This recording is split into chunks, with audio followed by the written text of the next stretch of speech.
Assalamu alaikum, I'm Aisha and you're watching Samaa News. Here are today's headlines.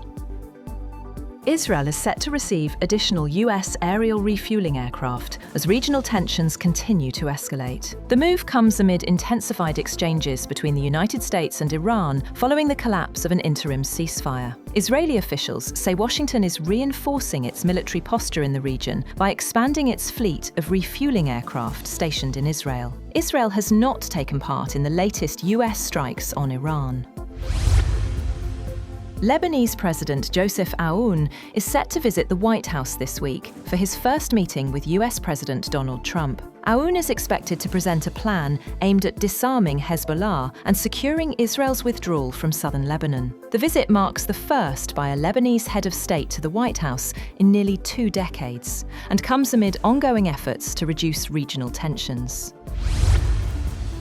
The United States launched a new wave of airstrikes on Iran after 2 American service members were killed and another went missing in an Iranian attack in Jordan U.S. Central Command, CENTCOM said. CENTCOM said the strikes targeted Iranian military assets linked to threats against commercial shipping in the Strait of Hormuz and aimed to weaken the Islamic Revolutionary Guard Corps' operational capabilities. The latest escalation follows the collapse of a temporary U.S.-Iran ceasefire. Iran warned Washington of heavier costs if attacks continue, while reports of missile and drone strikes across Kuwait, Bahrain, Jordan, and Saudi Arabia highlighted widening regional tensions.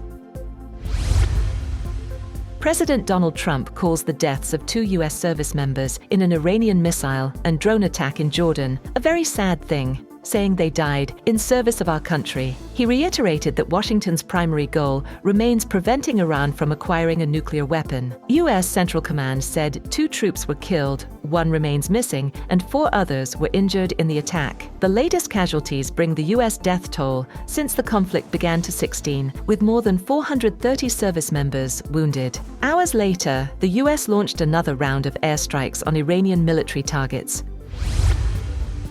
Iran's supreme leader, Mujtaba Khamenei, has accused the United States of repeatedly violating its Memorandum of Understanding with Tehran, saying the breaches prove that President Donald Trump's signature is worthless and lacks credibility. In a written statement, Khamenei warned that Iran and its allies would not forget the recent developments. His remarks come after the collapse of a ceasefire agreement and renewed exchanges of military strikes between Washington and Tehran.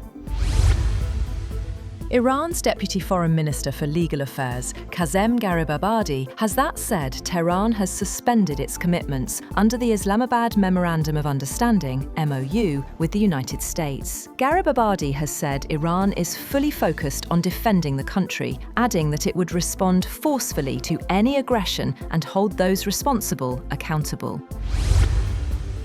Russia has launched one of its largest ballistic missile attacks on Kyiv since the start of the war, killing at least 1 person and injuring 16 others. Dozens of missiles struck the Ukrainian capital overnight, damaging residential buildings, warehouses, a supermarket, and a student dormitory across several districts. Ukrainian President Volodymyr Zelensky condemned the attack, while local authorities said several of the injured remain in critical condition.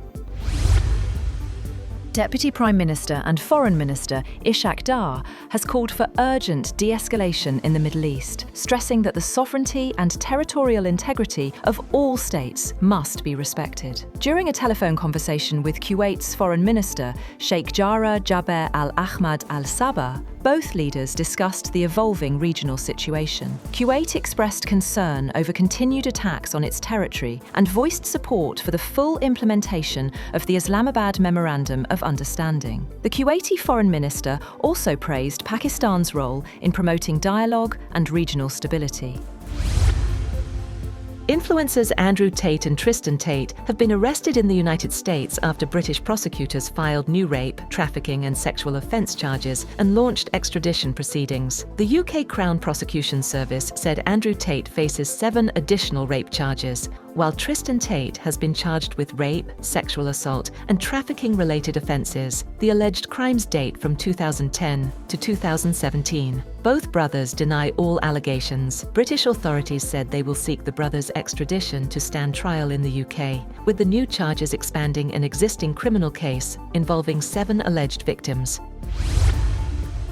Israeli Prime Minister Benjamin Netanyahu declared his support for Argentina ahead of Sunday's FIFA World Cup final against Spain, expressing solidarity with Argentine President Javier Milei. During a meeting with Argentina's ambassador to Israel, Netanyahu received a national team jersey and an audio message from Milei, who thanked him for his support. Netanyahu responded by calling Milei a true friend and wished Argentina success in the final. "I don't hide that I'm rooting for Argentina. Good luck. Vamos Argentina," Netanyahu said as Lionel Messi's side prepares to face Spain in New York.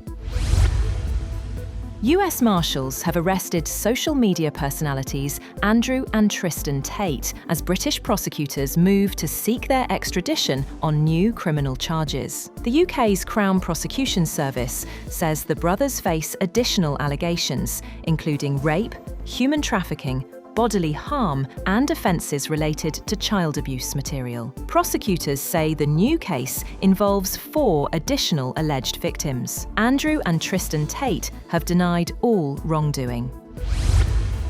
That's all for now. For more updates, visit www.samaa.tv. Thank you for watching Samaa News.